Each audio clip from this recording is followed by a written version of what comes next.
Sumerian tablets are probably one of the oldest form of written record that we have. What we're looking at here is a Sumerian tablet that actually shows the tree of life flanked by divine beings. You can see here the Anunnaki on each side. Before I die, you must know this. Those were the words attributed to Samuel Noah Kramer, the man who translated more Sumerian texts than any human in history.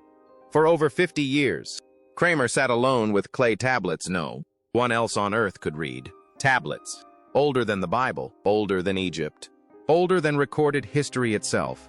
The Sumerians didn't just invent writing, they invented kingship, law, cities, timekeeping, and the very idea of civilization. But buried inside those cracked tablets was something far more unsettling. Kramer noticed patterns, stories that didn't evolve, warnings that repeated with mechanical precision, and descriptions of gods that behaved less like myths and more like administrators, beings who issued commands, measured humans, punished failure, and spoke of humanity as something engineered. Near the end of his life, Kramer became increasingly disturbed by one conclusion he rarely stated publicly. The Sumerians were not writing legends. They were recording instructions, events, and interventions they believed were real. And if Kramer was right, then civilization didn't begin with human brilliance. It began with contact, and the tablets were never meant to be poetry. They were meant to be remembered. Before we show you the part Kramer hesitated to publish, hit like and subscribe. This is where the story changes. The sentence that wouldn't let go. Holding a tablet that was written thousands of years ago and being able to read what it says is an amazing feeling. For decades, Samuel Noah Kramer had read thousands of Sumerian tablets, lists of grain deliveries, temple hymns, royal decrees, and creation myths. Each line seemed to belong neatly to its category until he began noticing something that refused to fit. Certain phrases kept appearing where they had no reason to be. A ceremonial line meant for temple ritual would reappear in a warehouse record. A phrase from a hymn to a god would turn up in a worker's ration list. They were fragments that refused to stay silent, echoes that followed him from one translation to the next. At first, Kramer dismissed them as coincidences or habits of scribes. But as the repetitions grew, so did his unease. These weren't random slips of the stylus. The same patterns, numbers, symbols, and formulaic sentences appeared across entirely different genres of text. He started calling them the sentences that wouldn't let go. They crossed the boundaries between sacred and practical writing, between myth and mathematics. To most scholars, this overlap meant nothing. It was simply the product of shared vocabulary. To Kramer, it was a clue to something deeper, a design hidden inside the world's first writing system. He began tracing these phrases across archives from different cities, uruks, repeating. One phrase in particular haunted him. To raise the pure mountain and bind heaven and earth. It appeared in temple hymns describing offerings to the gods, but the exact same line was also found in construction logs for the ziggurat of Ur.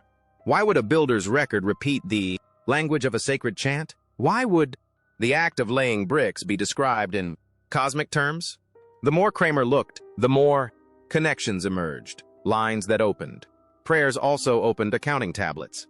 Blessing formulas matched the phrases used to seal trade agreements. Numbers, considered divine, 3, 7, 60, appeared not only in myths, but in supply tallies and ration schedules. He realized that the Sumerians were not merely using writing to record their world. They were using it to align their world. The same words that invoked the gods also defined labor, trade, and governance. This discovery unsettled him, because it meant that writing in Sumer was not neutral. It wasn't just a tool for memory. It was a structure for thought. By embedding sacred language in the ordinary, the Sumerians blurred the line between worship and administration. Every tablet, whether it listed sacrifices or taxes, reinforced the same worldview. That divine order and human order were one and the same. Kramer began to wonder if the Sumerians had designed this overlap intentionally. Perhaps their scribes, trained within temple schools, learned to weave mythic language into bureaucratic records on purpose. If so, every document they produced was more than data. It was devotion disguised as routine. He suspected this was no accident of culture, but a conscious system, a civilization teaching itself how to think through repetition and rhythm. By the time Kramer wrote his later works, he could no longer ignore the evidence. These sentences, the ones that refused to let go, formed the backbone of an entire ideology encoded in clay. They made the act of administration itself a sacred duty, transforming writing into both a practical tool and a spiritual exercise. To read a Sumerian tablet was to glimpse how language could hold a civilization together.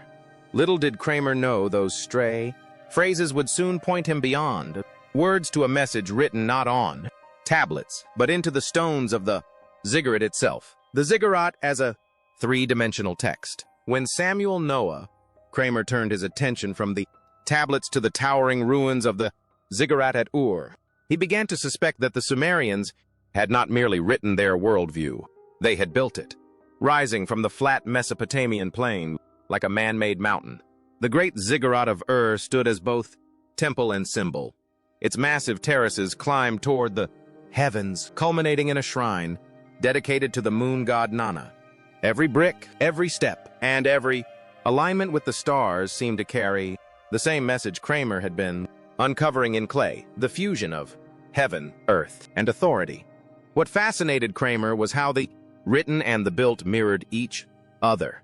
In the temple archives at Ur, he found endless lists of materials, baskets of clay, measurements of bricks, and offerings of grain. At first glance, these were ordinary administrative records, but their phrasing was uncanny. Lines from hymns appeared in construction logs. The same ritual, verbs, to purify, to ascend, to bind, heaven, were used to describe both religious ceremonies and the hauling of building materials. To Kramer, this could not be a coincidence. The language used to build the temple was itself sacred. Every act of construction was written as a continuation of creation. He began calling the ziggurat a three-dimensional text, a monument that could be read as well as climbed. Each terrace, he noted, represented a level of the cosmos described in Sumerian myths.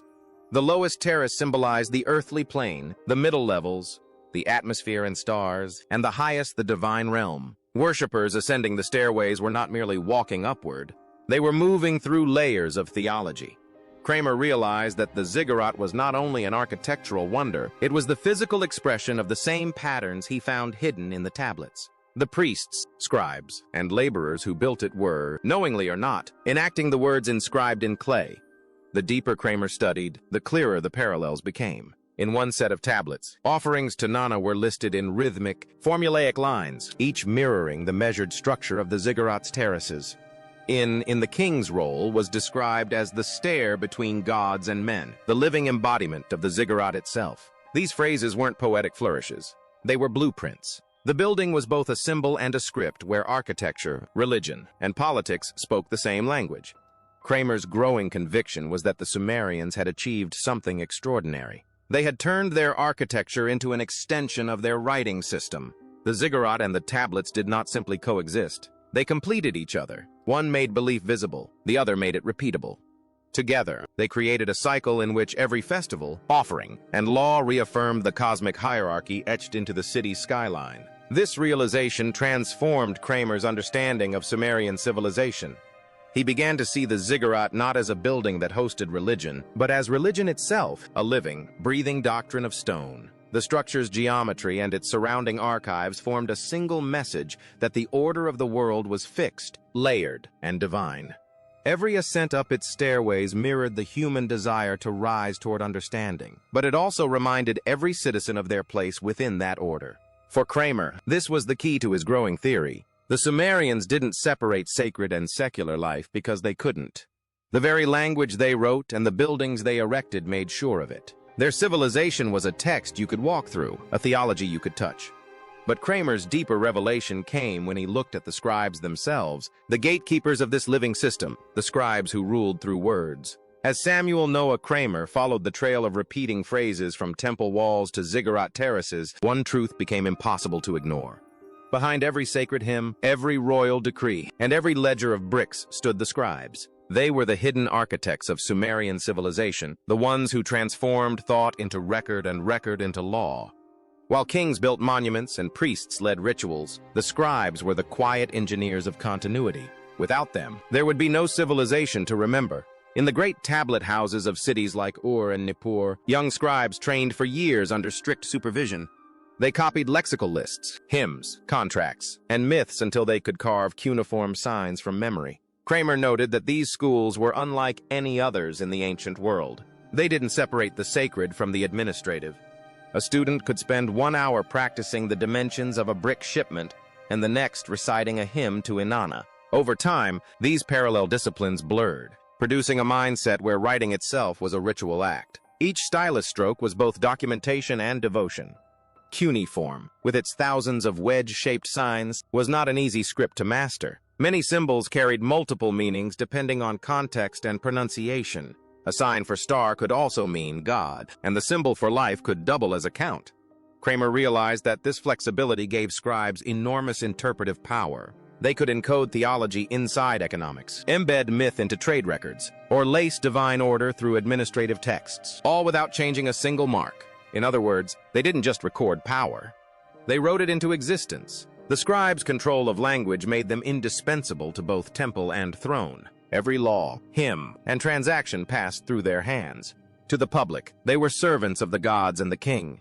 In practice, they were the system's nervous system, deciding which words endured. Kramer was struck by how their training bound them to secrecy and hierarchy. Knowledge of writing was limited, guarded, and inherited through a few elite families. Literacy was power, and power was piety.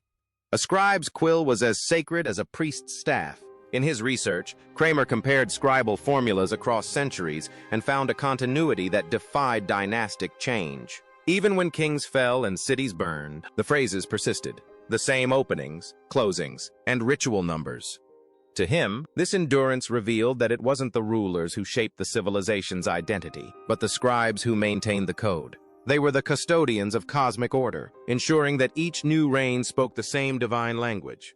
Theirs was a quiet dominion, enforced not by armies, but by words impressed into clay. This discovery reframed Kramer's understanding of the Sumerians entirely.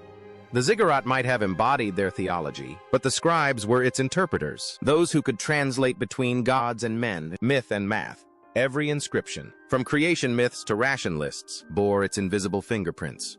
They decided which ideas were preserved, which phrases were repeated, and which truths were canonized. To Kramer, that made them the first true authors of ideology in human history. Still, one mystery remained. Why did so many myths and ledgers repeat the same numbers, symbols, and phrases? The pattern hidden in the clay. By the final decade of his life, Samuel Noah Kramer had read more Sumerian tablets than any living scholar. But instead of satisfaction, he felt a gnawing sense of incompleteness, an intuition that the real message was still buried beneath the obvious. The words were clear, the grammar stable, yet something about the repetition of forms, numbers, and phrases seemed too deliberate to dismiss as convention.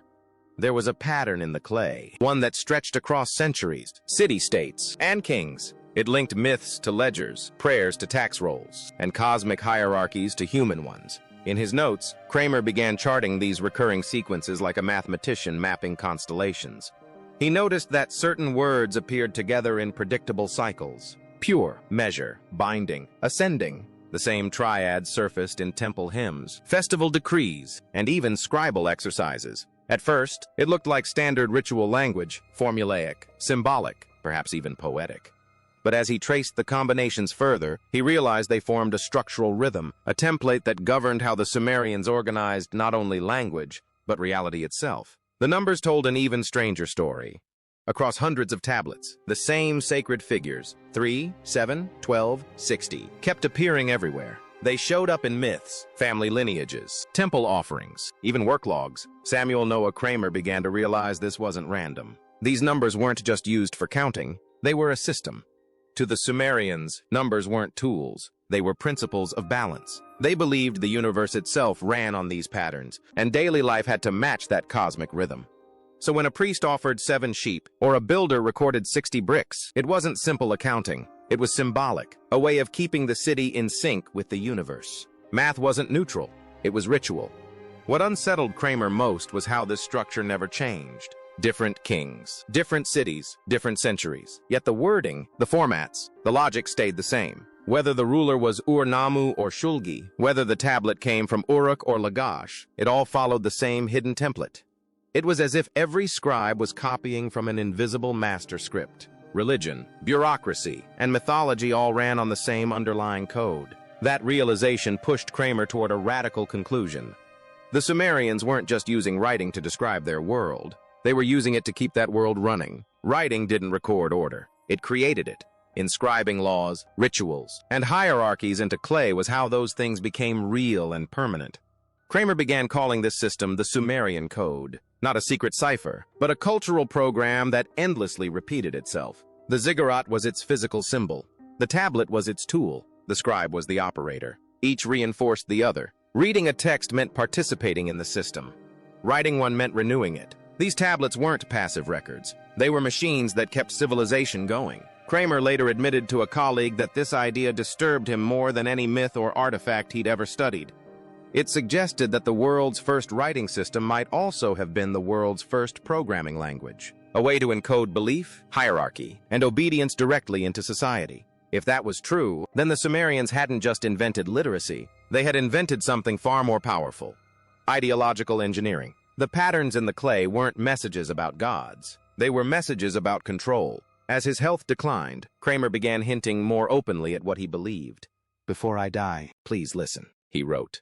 In his final years, he spoke less in polished lectures and more in fragments, unfinished thoughts that sounded half like insight, half like warning. His students remembered him as careful and understated, never dramatic.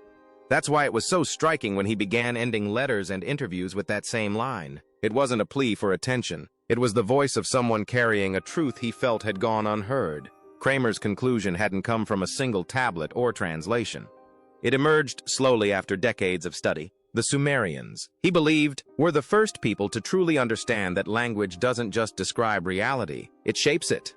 Their words were performative. When a scribe wrote that a king ruled by divine will, that statement didn't just report belief, it created belief. Writing itself became an act of creation, and whoever controlled it controlled reality.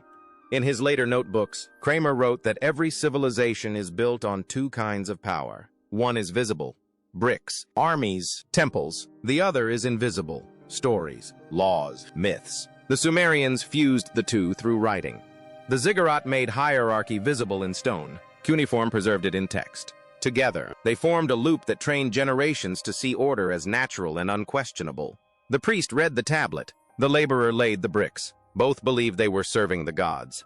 In reality, they were following a logic written centuries earlier by scribes long gone. Kramer worried this idea would sound mystical or conspiratorial, so he rarely stated it outright. But in one letter, he wrote a single sentence and underlined it twice.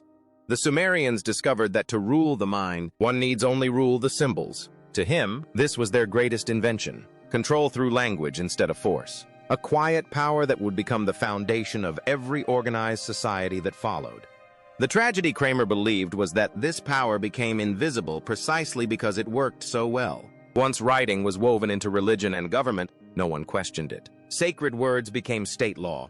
The Sumerians didn't just create a script, they created a system of thought that would echo through legal codes, religions, and bureaucracies for thousands of years. Where modern readers see ancient texts, Kramer saw the blueprint of civilization itself.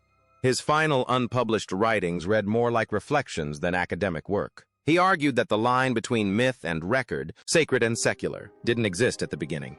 The first writers didn't document truth, they manufactured it. And to Kramer, that wasn't an accusation, it was an acknowledgement. Humanity's first great technology was belief made permanent through words. Myths weren't mistakes, they were tools, frameworks that helped humans organize, remember, and imagine. Seen this way, every tablet, scroll, or inscription wasn't just a record of the past, but a design for the future. In the end, Kramer's warning feels more relevant than ever. The Sumerians taught humanity a dangerous lesson. Whoever controls writing controls truth. Their clay tablets didn't just record a civilization, they created one. Through words, they shaped faith, power, and order. So, the question remains, are our institutions still using language the same way? If this made you think differently, like and subscribe, and join us in the next deep dive into the ancient secrets still shaping the modern world.